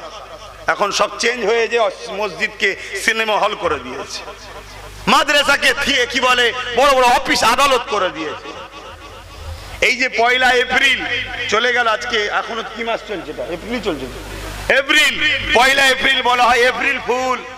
আমাদের ঘরের ছেলেরা ওই দিনে আনন্দ করে, ফুর্তি করে, এপ্রিল ফুল বানায়, বলছে বুকা বানানোর দিন। অথচ কপাল ফাটা জানে না ওরই লাখ লাখ মাকে ওই দিন খুন করেছিল, ওরই লাখ লাখ বোনকে, বাপকে, ভাইকে মসজিদের মধ্যে ঢুকিয়ে পুড়িয়ে মেরেছিল, ফুটো জাহাজে ভাসিয়ে দিয়ে তাদেরকে হত্যা করেছিল এই 1 এপ্রিলে। তাই তারা বলেছিল এদেরকে বোকা বানালাম, এপ্রিল ফুল। ওইটা এরা জানেই না, মূর্খ। কথা বুঝছেন না, বোঝেন না? তাই অনুরোধ করছি বুঝুন। খুব কঠিন জায়গায় চলে যাচ্ছেন আপনারা, খুব কঠিন জায়গায় চলে যাচ্ছেন। এ ছেলেগুলো যে কাঁদছিল দলি যে, আমি একটা কাজে থাকি না, হাজারো টেনশন নিয়ে, হাজারো চিন্তা নিয়ে কি করে একটু হলেও তো ভালোবাসি আপনাদের ঘরে। আপনারা ভালোবাসেন কি আমি জানি না, একটু হলেও ভালোবাসি। কেন? দুটো সাইডে তোমাদের সঙ্গে আমাদের সম্পর্ক আছে। প্রথম সম্পর্ক হলো তুমি যে কলেমা পড়েছো, আমিও সে কলেমা পড়েছি। দ্বিতীয়, তুমি মানুষ, আমিও মানুষ। তাই মুসলিম হোক আর অমুসলিম হোক, গরিব দেখলে আমার দয়া হয়। আমি অমুসলিম গরিবদের পাশেও দাঁড়াই। এটা ধর্মসভায় এসেছি তাই তোমাদেরকে বুঝাচ্ছি, অনেক সময় জনসভায় যে সবাইকে বুঝাই আমি, কথা বুঝাচ্ছি, ওটা আলাদা পাঠ, কিন্তু সবাইয়ের কথা ভাবি। আর মনে রাখবে আজকের দিনে গরিবদের অবস্থা খুব খারাপ, গরিব গরিব, তুমি ভেবনি গরিব সে যে ধর্মেরই হোক, গরিবের কেউ নেই। তো যাক, আমি এখন আমার কমকে পেয়েছি আপনাদেরকে বুঝাচ্ছি, একটু বুঝুন। এ থেকে বাঁচার উপায় কি? তাহলে একটাই উপায়, একটাই উপায়, কোরআনের ওই আয়াতটা, লাকাদ কানা লাকুম ফি রাসূলিল্লাহি উসওয়াতুন হাসানা, নবীকে মডেল বানাও। শুনছো তো নাকি? নবীকে মডেল বানাও। কোন দাদা দিদি কেউ আমাদের মডেল নয়, আমাদের মডেল একজন, সেটা আব্বাস সিদ্দিকীও নয়, মুহাম্মাদুর রাসূল। জোরে বলুন সুবহানাল্লাহ। দেখো আমার রাসূলকে, নবী কিভাবে ধর্মনীতি করেছে, ওভাবে ধর্মনীতি করো। নবী কিভাবে এডুকেশন নীতি দিয়েছে, ওভাবে এডুকেশন নীতি করো। ইসলাম একটা কমপ্লিট জীবন ব্যবস্থার নাম। আমার কওমের ছেলেদের ঘরে যখন আমি বলি ইসলামের এই কথা, আমার কওমের ছেলে বলে হুজুর সব কথা বলবে কেন? হুজুর তো বলবে নামাজের কথা, মুলি সাহেব বলবে রোজার কথা। এই ইসলামে শুধু নামাজ রোজার ফুঁদিও আছে, আর কিছু নেই। কার কাঁদছে আবার? কি হলো, গরমে কাঁদছে কেন? যাও সান্ত্বনা করো। কাঁদিনি বাবা, আদরের জিনিস। কিন্তু মানুষ এত হিংস্র হয়ে গেছে, বাচ্চাদের উপরও ময়া দেয়া উঠে গেছে। আপনারা দেখেছেন হয়তো রিসেন্ট সোশ্যাল মিডিয়ায়, দেখছি একটা মা 11 মাসের বাচ্চাকে ঘরের মধ্যে 10 দিন ভরেতে চলে গেছে, দেখেছেন? তাহলে মানুষ মানুষ কত নিকৃষ্ট হচ্ছে ভাবুন, কত নিকৃষ্ট। তার তো পেটে ছিল বাচ্চাটা। মা পৃথিবীতে আল্লাহ রসুলের পরে সব থেকে যদি কেউ দয়ালু হয় সে হলো মা। সে মুসলিম মা হোক, হিন্দু মা হোক, আদিবাসী মা হোক, সাঁওতাল মা হোক, যেই হোক মা, তার ধর্মকে আমার দেখার দরকার নেই। মা এর থেকে বড় দয়ালু আর দ্বিতীয় কেউ নেই। সেই মা আজকে কত খারাপ হয়ে গেছে দেখুন। নিজের বাচ্চাকে 10 দিন 11 মাস বয়স, 11 মাসের বাচ্চা খেলনা টালনা দিয়ে ঘরের মধ্যে ভরে তালা মেরে দিয়ে, আর বাকিটা বলছি নি কার সাথে ঘুরতে গেছে। ওহ, তুমি বলো তো মহান সৃষ্টিকর্তা এই জমিনে আযাব দেবে না, গজব দেবে না? যেখানে এরকম মানবরূপী পশু থাকে সেই সমাজে আল্লাহ শাস্তি দেবে না? আর এগুলো হচ্ছে কেন? এর জন্য হুকুমত দোষ। এর জন্য যারা হুকুমত, যারা ক্ষমতাশালী, যারা শাসক, তারা দোষী। যদি বলেন আবার ওদের পিছনে লেগে গেলেন কেন? ওরা যদি কড়া কড়া আইন করত, কড়া কড়া আইন, তাহলে আজকে প্রত্যেকটা শয়তান ঠান্ডা হয়ে যেত। দেখো না অহরহ মেয়েদের উপর রেপ হচ্ছে, খুন হচ্ছে, অত্যাচার হচ্ছে। কেন? জানে ঢুকবো বেরোবো, ঢুকবো বেরোবো। আর যদি আইন হতো স্পট, সঙ্গে সঙ্গে মৃত্যুদণ্ড। 2-4 থেকে দিলে বাকি যার যার অন্তরে নারীদের উপর অভক্তি আছে, চরিত্র হরণ করার লক্ষ্য আছে, ওই শয়তান ভেতরেই মরে যেত, বাইরে আর বেরোতো না। তুমি ভাবছো তোমার মেয়েটা নিরাপদে আছে? না রে বাবা, সমাজ যখন পশুর সংখ্যা বেড়ে যাবে না, তখন তোমার ঘরে ঢুকে হামলা করবে, তুমি ঠেকাবে কি করে? তাই যখন পয়জন গাছ বেরোয় গোড়া থেকে তখনই উপড়ে দেওয়া দরকার। না এর চারা হবে, আস্তে আস্তে বাড়বে, ছড়াবে, ফল হবে, ভাইরাস ছড়িয়ে সবাইকে খাবে। তো যাক, আমি যে কথা বলছিলাম, তাহলে আমার রসুলকে ফলো করেন। আমার নবী মডেল, উসওয়াতুন হাসানা। ইসলাম একটা কমপ্লিট জীবন ব্যবস্থার নাম। আপনার ধর্মনীতি, অর্থনীতি, সমাজনীতি, পরিবার নীতি, সম্প্রীতি নীতি, মানববন্ধন নীতি, রাষ্ট্রনীতি, রাজনীতি, সবটা ইসলামে আছে না নাই? আমার কিছু ভাই বলে এটা সেকুলার দেশ, গণতান্ত্রিক দেশ, এখানে কি করে হবে? আরে পাগল মূর্খ তো তুমি। এখানে যদি সবারটা চলে, সর্বকালে সর্বশ্রেষ্ঠটা চলবে না কেন? জোরে বলুন সুবহানাল্লাহ। আমার নবী যখন মদিনায় 10 বছর রাষ্ট্র চালালেন, মদিনায় কি অমুসলিম ছিল না? অগ্নি উপাসক ছিল না? মুজুসি ছিল না? ইহুদি ছিল না? খ্রিস্টান ছিল না? আল্লাহ নবী সবাইকে সমান অধিকার দিয়েছে। যখন তুমি রাজনীতির নেতা হবে, তখন তোমার ধর্মটা তোমার হৃদয়ে থাকবে। তোমার সামনে যারা বসে আছে, কে কোন ধর্মের তোমায় দেখলে হবে না, সবাইকে সমান নজরে দেখতে হবে। এটাই হলো রাজনীতি, রাষ্ট্র সেবা, রাষ্ট্রবাসীর সেবা। এর নাম হলো রাজনীতি। আজকে আছে? এক কথা বলেন, আছে? এজন্য বলি বাপ, ভাবেন, না ভাবলে খুব কঠিন বিপদ হবে, খুব কঠিন বিপদ হবে। কিছুদিন আগে দেখছিলাম সোশ্যাল মিডিয়ায় আমার কিছু ভাইরা, তারা কারা কোন ধর্মের সঙ্গে আমি জড়ো করাবো না, কারণ আমি যতটুকু আমার ক্ষুদ্র জ্ঞানে জানি, কোন ধর্মের গ্রন্থ বা কোন ধর্মের প্রকৃত যারা ধর্মগুরু, তারা কেউ কখনো হিংসা করা শিখায়নি, এইটুকু আমার ক্ষুদ্র জ্ঞানে আছে। তাই আমি কোনো ধর্মের সাথে সন্ত্রাসকে জড়িয়ে ধর্মকে অপমান করা আমার ইসলাম শিখায় না। কেন? সন্ত্রাস আলাদা জিনিস, ধর্ম আলাদা জিনিস। ধর্ম প্রেম শিখায়, ধর্ম ভ্রাতৃত্ব শিখায়, ধর্ম মানববন্ধন শিখায়, ধর্ম মনুষ্যত্ব শিখায়। আর সন্ত্রাস সমাজকে আগুন ধরানো শিখায়, জুলুম করা শিখায়, ক্ষতি করা শিখায়। কথা মাথায় ঢুকলো? কিন্তু কিছুদিন আগে দেখছিলাম কোন একটা জায়গায় মসজিদকে দেখি ঢেকে রেখেছে কবাত দিয়ে। আপনারা দেখেছেন কি জানি না। কি ব্যাপার ভাই, মসজিদ ঢেকে রেখেছে কেন? জুলুম, জুলুম। ওই জুলুমটা করার সাহস পেচ্ছে কি করে? না ওনাদের পিছনে রাজ ক্ষমতা আছে। কথা কিছু মাথায় ঢুকছে? আমরা যারা এই জুলুম করছে তাদের পিছনে যে ক্ষমতাটা আছে, ওই ক্ষমতাটা কিন্তু আমরাই করে দিই। আল্লাহর কাছে জবাব দিতে হবে না? হ্যাঁ, তোমার পেটের জ্বালায় তুমি হুঁশ করছো না কি হচ্ছে সমাজে? বাপেরা, জানি না আমার কথায় কে কি নজরে নিচ্ছেন, তবে একটা কথা বলবো, এই জমিন তোমার আমার জন্য চিরস্থায়ী নয়, চলে যেতে সবাইকে একদিন না একদিন হবে। যদি তুমি কারো উপরে জুলুম করো, এর ক্ষমা কিন্তু আল্লাহ করবে না। নামাজ কাজা করেছো, আল্লাহর কাছে কাঁদলে ক্ষমা আল্লাহ করে দেবে, কিন্তু হক নাশ কারো উপরে যদি জুলুম করো, আল্লাহ তার ক্ষমা করবে না। ওই মানুষটা যদি ক্ষমা না করে, এবারে তুমি হয়তো ডাইরেক্ট কারোর উপরে জুলুম করনি, কিন্তু যে জুলুম করেছে তাকে জুলুম করার পাওয়ারটা তুমি দিয়েছ। মনে রাখবে, চুরি করলে যেমন শাস্তি হয়, চোরকে সাপোর্ট করলে সমান শাস্তি হয়, অন্যায় করলে যেমন শাস্তি হয়, অন্যায়কারীকে সহযোগিতা করলে তেমন শাস্তি হয়।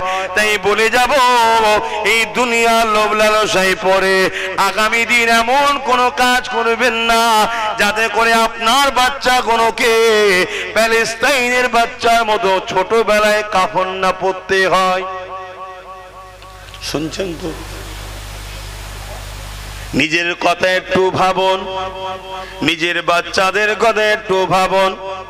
কাউকে জুলুম করার জন্য ভাবতে হবে না, কাউকে লুটার জন্য ভাবতে হবে না। নিজে নিজের বাচ্চাকে নিয়ে হাসি খুশিতে কি করে ইজ্জতের সঙ্গে থাকবেন, এই ভাবনাই তো আপনারা নিজেদের পায়ে একটু দাঁড়ানো দরকার আছে না নাই? নিজেদের পায়ে দাঁড়ান। আচ্ছা, আমাকে একটু ছেড়ে দিলে ভালো, আমার কষ্ট হচ্ছে। 10টা বেজে গেছে, রাতও হচ্ছে। আসেন একটু সালাম দিয়ে দোয়া করবো। ইয়া নবী সালাম।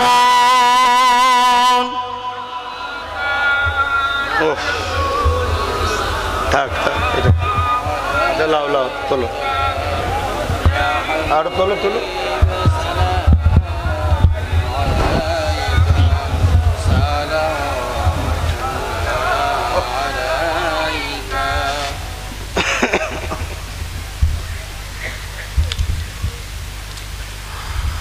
বাপ ভাইরা, লাখ টাকার ভিক্ষা ভালো না মেহনতের 1000 টাকা ভালো? জোরে বলুন, ঠিক বলছেন? আরে লাখ টাকা, লাখ টাকা একবার নয়, আধ ঘন্টার জন্য বিহায়া হবেন তো কি হয়েছে? লাখ টাকা তো পাবেন। এটা ভালো না মেহনতের 1000 ভালো? বলছেন তো মুখে ঠিকই, কিন্তু আমাদের বেশিরভাগ আমার কমের ছেলেদের গলাতে, মেয়েদের গলাতে, বাপেদের গলাতে, মায়েদের গলাতে সব অদৃশ্য বেল পড়ানো হয়ে গেছে, গোলামির বেল। বেল পরানো হয়ে গেছে, দেখুন না। খুব ভালো করে বুঝবেন, আপনি কাঠের মিস্ত্রি কি রঙের মিস্ত্রি কি ফার্নিচারের মিস্ত্রি বা যে কোনো কাজ করেন, আপনি একটা সুদখোরের বাড়িতে গিয়ে কাজ করলেন, বিল হয়েছে 1 লক্ষ টাকা। আর একজন ওই সুদখোরের বাড়ি এমনি গেছে, 1 কাপ চা দিয়েছে। কত? 1 কাপ চা দিয়েছে। বলুন ওই 1 কাপ চাটা কি সুদখোরের বাড়িতে খাওয়া যাবে? আচ্ছা, 1 লক্ষ টাকাটা নেওয়া যাবে? জোরে বলুন, কেন নেওয়া যাবে? মেহনত। আপনারা একটু ভাবুন, মেহনত করবেন, কষ্ট করবেন, তার পারিশ্রমিক নেবেন আলাদা জিনিস। কেউ দয়া করে ভিক্ষা দিল, সেটা নিয়ে নিলেন কিসের? সুদের না মদ বিক্রির? এটা আপনি জানেন? এটা কি হালাল হবে? এই জন্যে তো আজকে আমরা দিশেহারা হয়ে যাচ্ছি। আল্লাহ আমাদেরকে হেদায়েত দান করে, বোন আল্লাহুম্মা আমিন। আর যদি আজ না বোঝেন, বাড়ি বাড়ি যেমন রোগ বাড়ছে, আরো বেড়ে যাবে, আরো বেড়ে যাবে। 2 টাকা নিয়ে আসবেন, 200 টাকা বেরিয়ে যাবে। তা লাভটা কি হলো? সুস্থ থাকার জন্য আল্লাহকে উপরে ভরসা রাখেন, হালাল ইনকাম করেন। আসুন ভক্তি ভরা ভালোবাসায় সকলে একটু নবীর উপরে সালাম দিয়া, নবী সালাম ইয়া রাসূল ইয়া হাবিব সালাম সালাওয়াত। কঠিন আসরের দিনে কি আছে মোদের কপালে, গুনাহগার উম্মাহ আত আপনার লইবেন সঙ্গে মাশরে। নবী সালাম ইয়া রাসূল ইয়া হাবিব সালাওয়াত। সকলে গে গে বসুন, দোয়া চাওয়া হবে। ভালো ভালো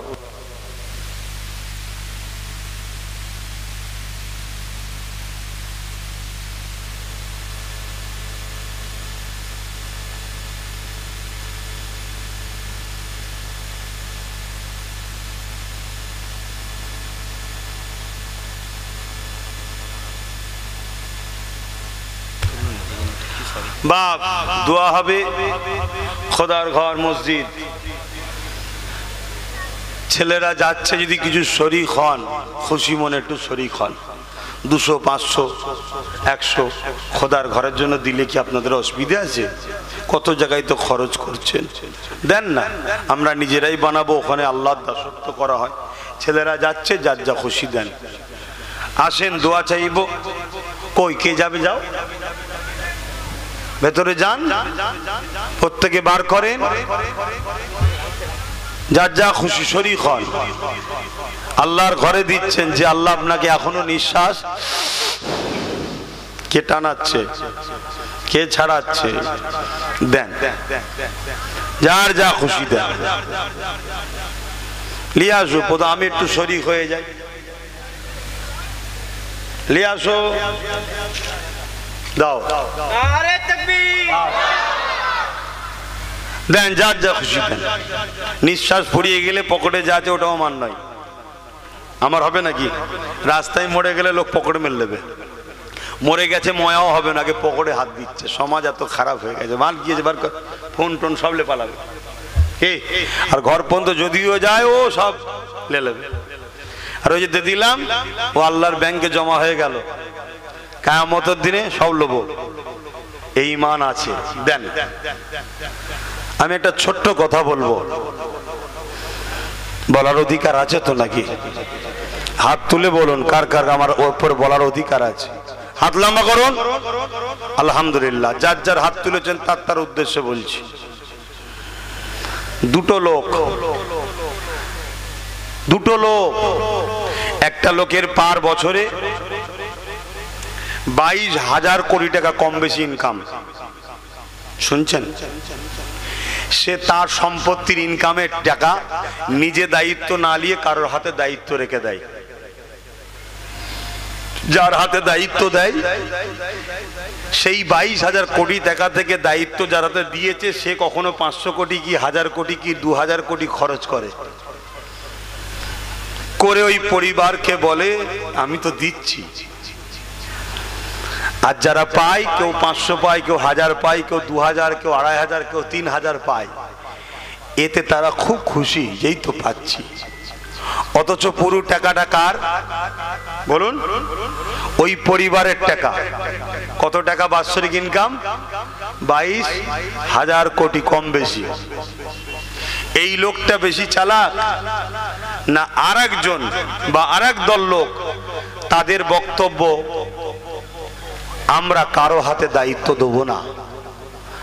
অনেককে 28 বছর, অনেককে 34 বছর, অনেককে 15 বছর দিয়েছি, এবার আমরা আমাদের নিজেদের হাতে নেব। একটু কষ্ট হবে ঠিকই, কেন? আমাদের টাকা 20,000 কোটি করে বছরে বছরে তারা চুরি করে খায়, সেটা তার কাছ থেকে ছিনিয়ে নেওয়া কি এত সহজ নাকি? কিন্তু চেষ্টা করলেই পৃথিবীতে হয়নি বলে কিছু আছে? আমরাই তো সাগরে বড় বড় কলম তৈরি করে তার উপর দিয়ে ব্রিজ করছি, আমরাই তো মানুষ পাহাড় কেটে রাস্তা তৈরি করছি। বলো কোন লোকটা চালাক আর কোন লোকটা বোকা? যে নিজের সম্পদ নিজে ফিরিয়ে নেবে সে চালাক, আর না যে নিজের সম্পদ বারবার অপরের হাতে দায়িত্ব দেয়, আর একটু করে ভিক্ষা দেয় আর বাকিটা ঝেড়ে খায়। আর এই খাওয়াতে, এই সামান্য পাওয়াতে খুশি, সে বেশি চালাক। কোনটা গো? কথা মুখে বলতে পারছেন না, বলুন কোনটা? আচ্ছা, 1 নম্বর হচ্ছে যার লক্ষ্য নিজের সম্পদ নিজে দখল করে নিজেরা নিজেদের মতো করে নিজেদের সম্পদের পরিচালনা করব, 1 নম্বর। 2 নম্বর হচ্ছে কারো হাতে দায়িত্ব দিয়ে দাও, সে কিছু ভিক্ষা দেবে, ওইটাকে খুশিতে থাকো। 1 নম্বরটা বেশি চালাক না 2 নম্বরটা? জোরে বলে 1 নম্বরটা। আজ কিন্তু আমরা 2 নম্বরে ভেসে চলে যাচ্ছি। ওই 1 নম্বরটা আমার বক্তব্য। আসো, আমার ঘরের ছেলে পড়ার জন্য, পয়সার জন্য পড়তে পারছে না, স্বপ্ন ভেঙে চুরমার হয়ে যাচ্ছে। আমার পয়সা সবাই লুটে খাচ্ছে, আমার মসজিদের জন্য ভিক্ষার হাত পাততে হচ্ছে। আমার পয়সা সবাই চুরি করে খাচ্ছে, আমার মেয়ের বিয়ে দেওয়ার জন্য বাড়ি বাড়ি ঘুরতে হচ্ছে। আমার পয়সা সবাই ঝেড়ে খাচ্ছে, আমার মায়ের চিকিৎসার জন্য এর ধরে হাত পাততে হচ্ছে। কেন? ভিখারি। পার বছরে অকাফ সম্পত্তির ইনকাম হচ্ছে 22,000 কোটি টাকা কম বেশি। এই সম্পদকে কখনো কারো হাতে, কখনো কারো হাতে, কখনো কারো হাতে দায়িত্ব দিয়ে দিয়ে শেষ করেছি। আমার বক্তব্য, না, চলো আমরা নিজেরা দখল করব। রাজি আছেন কি? আল্লাহকে সাক্ষী রেখে বলেন রাজি আছেন কি? আমার সাথে কারা আছেন হাত তুলুন। আলহামদুলিল্লাহ, আল্লাহ কবুল করুক। আর আমাদের ক্ষেতের কিছু মূল্য যদি গাধা এখনো থাকে, থাকুক গে যাক, ও দেখার দরকার নেই। কিন্তু আলহামদুলিল্লাহ আমরা পরিবর্তন হচ্ছে, আল্লাহ কবুল করবেন, আল্লাহুম্মা আমিন। আর একটা কথা খুব ভালো করে শুনুন, যদি আপনারা নিজেদের মতো করে না ভাবে, নিজের ছেলেকে যদি শিয়ালের হাতেই মানুষ করতে দেন, ও একদিন দেখবেন সব শেষ করে ফেলবে। নিজের ছেলের ভবিষ্যৎ নিজেদের ঘরে ভাবতে হবে। আল্লাহ বাচ্চাগুলোকে তৌফিক দেয়, পড়ান। নলেজ সিটিতে যদি যোগাযোগ করেন ওখানেও পাঠাতে পারেন। 3, 4, 5 ছেলে লিয়া হবে, পাঠাতে পারেন। কথা বুঝে আসছে? যোগাযোগ আগে করুন, পড়ান, ছেলেদের ঘরে শিক্ষিত করুন। আল্লাহ কবুল করে, বোন আল্লাহুম্মা আমিন। তো ভাইরা আমার, দোয়া চাওয়া হবে। আমি শেষ আর একটা কথা আপনাদের কাছে জানতে চাইছি, আপনারা মুজাদ্দেদ জামা দাদা হুজুর রহমাতুল্লাহ আলাইহিকে ভালোবাসেন তো নাকি? আজকে হয়তো অনেক দল মত হতে পারে, কিন্তু তাদের সবার মন মানসিকতা, পূর্বপুরুষ সবাই দাদা হুজুরের ওসিলা করে পূর্ব ভারতের মানুষ দিন ইসলাম পেয়েছে। আমি জানতে চাইছি দাদা হুজুরের আওলাদদের মধ্যে থেকে যদি একটা আওলাদ পড়াশোনা করে জজ হয়, আপনাদের কারো আপত্তি আছে? দাদা হুজুরের আওলাদদের মধ্যে থেকে পড়াশোনা করে যদি একটা দুটো ছেলে আইপিএস অফিসার হয়, আপনাদের অসুবিধা আছে? দাদা হুজুরের বর্তমান আওলাদদের মধ্যে পড়াশোনা করে যদি কেউ উকিল হয়, আপনাদের অসুবিধা আছে? দাদা হুজুরের আওলাদদের মধ্যে থেকে কেউ পড়াশোনা করে যদি বিডিও ডিএম হয়, আপনাদের অসুবিধা আছে? জোরে বলেন, কেন অসুবিধা নেই? ইসলামে তো নিষেধ নাই। ইসলামে নিষেধ আছে জজ হওয়া, উকিল হওয়া, আইপিএস অফিসার হওয়া? নিষেধ নাই। ইসলামে লুটা নিষেধ, হারাম ইনকাম করা নিষেধ। সব পুলিশ ঘুষ খায়? জোরে বলে, যে ঘুষ খায় সে ঘুষখোর, সে খারাপ। কিন্তু যে পুলিশটা ঘুষ খায়নি তাকে স্যালুট করা দরকার আছে না? না। তাই যদি আমার পীরের ঘরে দু তিনটে ছেলে যদি আইপিএস অফিসার হয়, তাহলে আমি যদি কোনো জায়গায় মিথ্যাভাবে জড়িয়ে যাই, তাহলে আমার কাজে লাগবে না? লাগবে না? তাকে যদি নাও পান, আমারই তো ভাই সে। আমি তো দরবারে শুক্রবার বসে থাকি, আপনি তো গেলেন যে ভাইজান আমি মোল্লাবেড়া থেকে এসেছি, আমার উপরে এই হয়েছে, আপনি একটু বলে দেন না আপনার ভাইকে। আমি ফোন করব না? এই করছি, একটু দেখে দে না, এ আমারই ভালোবাসার ছেলে, আমাদেরই ভালোবাসার মানুষ, ওদের গ্রামে যাই, আমি একটু বলে দে না। যদি আমার কোনো ভাইকে মিথ্যা কেসে জড়ায়, আমার যদি একটা ভাই জজ থাকে, আমি তাকে তো বলবো ভাই ওকে মিথ্যাভাবে ফাঁসাচ্ছে, তুই একটু দেখিস। বলবো না? বলবো না? তাহলে আমার বাড়ির যদি কেউ রাজ ক্ষমতার আসনে বসে আর আমাদের ঘরের যদি কেউ জুলুম হয়, আমি তাকে বললে সে করবে না? এটা কি ইসলামের নিষেধ আছে? অতএব সমালোচনা করা বন্ধ করো, দালালি করা বন্ধ করো, খাওয়া বন্ধ করো, বন্ধ করে বাচ্চাদের ভবিষ্যতের কথা ভাবো। আজকে আমাদের ঘরের বহু ছেলে দিল্লি, বোম্বাই, সুরাট, মিরাট, পাঞ্জাব, হরিয়ানা, কাশ্মীর, লখনৌ বিভিন্ন জায়গায় কাজ করছে। দুটো ছেলেকে তুললে চলে গেলে কি হবে? বলো, কার কাছে যাবে? তোমার এলাকা সামান্য ছোটখাটোকে দেখা যায়? দেখা যায় না। কিন্তু শুক্রবার আমার দেখা যাবে না? যাবে না? আমার কাছে গেলে, মোল্লাবেড়া থেকে এসেছি, ভাই আমার ভাইপো কি আমার ছেলে ওই দিল্লিতে কাজে গিয়েছিল আর ওকে তুলে নিয়ে চলে গেছে, কি করা যাবে একটু দেখেন না। যদি আমার লোক ওখানে থাকে, কথা বুঝছেন না? বোঝেন না? আমার ভালোবাসার লোক যদি ওখানে থাকে, আমি নেই তো কি হয়েছে, কিন্তু আমি পছন্দ করি তাকে, সে আমায় পছন্দ করে, তাকে তো আমি ফোন করব। হারা দিল্লির ওই এলাকার কে দায়িত্বে আছে দেখ দেখিন, কে এমপি আছে দেখতো। এমপিতে খাতির থাকে না? থাকে না? ফোন করে বলবে যে ভাই এই ছেলেটা আমার ছেলে। একটা কলিগ হয় না, সে যে দলেরই হোক, এক ঘরে বসলে একটা বন্ধুত্ব হয় না? হয় না? কিন্তু বিগত দিন কেউ করে? হ্যাঁ, আমি দিল্লিতে সংগঠন চালাই, অনেক ছেলে ডেট হয়ে গেছে, তার অ্যাম্বুলেন্স, তার চিকিৎসা, তার একটু সুবিধা কিছুই পাইনি, লক্ষ লক্ষ খরচ হয়েছে, লাস্ট পর্যন্ত পাইনি। লাস্টে সংগঠন করে দিয়েছি, সেই সংগঠনের ছেলেরা খরচ করে এখন অনেককে পাঠায়, অনেককে পারে না। কেন? যেটা অনেক উপরে লেভেলের ব্যাপার, পেরে উঠতে পারে না। তো অনেক কিছু ঠান্ডা মাথায় চিন্তা করে আব্বাস সিদ্দিকী তার ছোট ভাই নওশাদ সিদ্দিকী রাজনীতিতে নেমেছে। কেন? আমি জানি আমি মসজিদ, মাদ্রাসা, শিক্ষা প্রতিষ্ঠান আমি জড়িয়ে গেছি, আমার ওই দিকে দিবার সময় নেই। অতএব তুই ওই দিকে যা, আমি তোর পাশে আছি। আমার ভাইটাকে নেবি কি আমি অপরাধী? যদি অপরাধী ও হয়, তাহলে আগে অপরাধী আমি, কেন ওকে আমি নেবিয়েছি। কিন্তু তোমাকে সাক্ষী রেখে, আল্লাহকে সাক্ষী রেখে বলছি, তোমরা যারা সমালোচনা করছো, হয় শুধরে যাও, না খোদার গজবের অপেক্ষা করো। 200, 500, 1000 টাকায় খেয়াল নেই কার বিরুদ্ধে সমালোচনা করছো, কাদের বিরুদ্ধে বলছো। আজকে ইমাম সাহেবের মাইনে 2500, 3000, কেন? পার বছরে 22,000 কোটি টাকা ইনকাম আমাদের, কেন ইমামকে 15-20,000 দেওয়া যায় না? আজকে বাড়ি বাড়ি 1000, পার বছরে আমাদের ইনকাম 22,000 কোটি টাকা, কেন প্রত্যেকটা বাড়ি পিছু 10,000 করে মাসে দেওয়া যায় না? তাও শেষ হবে না এত টাকা আমাদের। কিন্তু ভিক্ষা খেয়ে খেয়ে এমন হয়ে গেছে, মেন্টালিটি তৈরি হয়ে গেছে, যা পাচ্ছি ঠিক আছে। এ জীবন থাকার থেকে আমি মনে করি মরে যাওয়া ভালো। তাই বাবা ইজ্জতের রুটি খেতে চাই, সিংহের মতো একদিন বাঁচবো, কচ্ছপের মতো 1000 দিন বাঁচার আমার প্রয়োজন নাই। আমার সাথে কারা একমত আল্লাহকে সাক্ষী রেখে হাত তুলবে। আলহামদুলিল্লাহ, আল্লাহ কবুল করেন। যে হাত গুণ আল্লাহ তুলেছেন আল্লাহ কবুল করেন। দুনিয়া তো আপনাদেরকে আল্লাহ কামিয়াবি দেখ, পরকালেও আল্লাহ আপনাদেরকে শান্তি দিক। বলুন আল্লাহুম্মা আমিন। যে হাত কয়েকটা ওঠেনি, জানি না, হতে পারে ভয়ে তোলেনি, যদি ফটো উঠে যায় আমার গ্রামে জালিম আছে ধরবে, এটাও হতে পারে। যদি দিলে যদি থাকে আল্লাহ তাকেও কামিয়াবি দিক। বোন আল্লাহুম্মা আমিন। আর যদি ফাটা কপালে হয়, মোহর পড়ে গেছে, ও এখনো সেই শয়তানের পিছনেই ঘোরা, ওর নেশা, ভিক্ষা লোবো খাবো, ভিক্ষা লোবো খাবো, ভিক্ষা লোবো খাবো, তাতে রাত 12টায় মা বোনকে ডাকে, ডাকুক গে যাক, আমার অসুবিধে নেই, ভিক্ষা লোবো খাবো। আমি তাদের জন্য একটাই কথা বলবো আল্লাহর কাছে, আল্লাহ তাদেরকে হেদায়েত করেন। বলুন আমিন। হেদায়েত করে, বলুন আমিন। হেদায়েত করেন, বলুন আমিন। যদি হেদায়েত কপালে না থাকে, আমাদের রাস্তার কাঁটাগুলো আল্লাহ পরিষ্কার করে দিক। বলুন আল্লাহুম্মা আমিন। পরিষ্কার হচ্ছে না হয়নি? দেখছেন না সব বড় বড় বাঘ পিছন ভ্যানে বসে সব কাঁদছে, দেখছেন না? দেখেননি?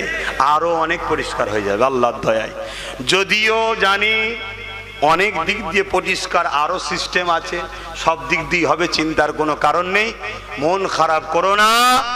বদরে 313 জন ছিল, মন খারাপ করেছিল, তো তুমি কজন দেখছো কেন? তুমি তো ভরসা আল্লাহর উপরে করবে। হ্যাঁ, জানো না মঈনুদ্দিন আজমিরি একা ছিল, তুমি অন্যদিকে তাকাচ্ছ কেন? তুমি সংখ্যা বুঝে গেছো, তুমি আল্লাহর রহমত ক্ষমতার কথা বোঝো না? হ্যাঁ, অনেকে বলে কি করা যাবে, বড় ইবলিসের হাত থেকে বাঁচতে গিয়ে ছোট ইবলিসের সাথে থাকতে হচ্ছে। মনে রাখবে, ছোট ইবলিসই একদিন বড় ইবলিস হয়।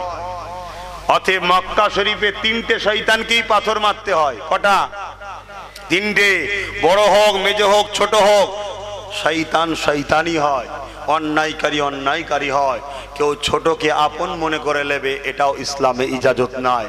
তোমার উচিত, এখনো সময় আছে, তুমি এক মুঠো হও, তুমি এক মুঠো হও। তুমি যখন এক মুঠো হবে, তোমার আশপাশে দেখবে কেউ 10% নিয়ে তোমার পিছনে আসছে, কেউ 20% নিয়ে তোমার পিছনে আসছে। কেন? তারাও তোমাদের মতো অসহায় হয়ে আছে, কিন্তু তারা সাহস পাচ্ছে না। তুমি যখন এক মুঠো হবে, দেখবে সব তোমার সাথে আসবে। আমি তো আজ দেখছি, তো আমি ঘুরছি, তো ঘুরে দেখছি, তো কোনো জায়গায় দেখলাম না যে কোনো অমুসলিম গরিবরা আমার সমালোচনা করেছে। আমার সমালোচনা করে ওই মুসলিম পাড়ার 2-5 জন। তোমার পাড়ায় আছে কি আমি জানি না, থাকলেও থাকতে পারে, অসুবিধে আমার তাতে কিছু যায় আসে না। কিন্তু আমার বক্তব্য, পরিবর্তন যদি কপালে না থাকে, আল্লাহর রাস্তা কাঁটার পরিষ্কার করে দিক। বলুন আমিন।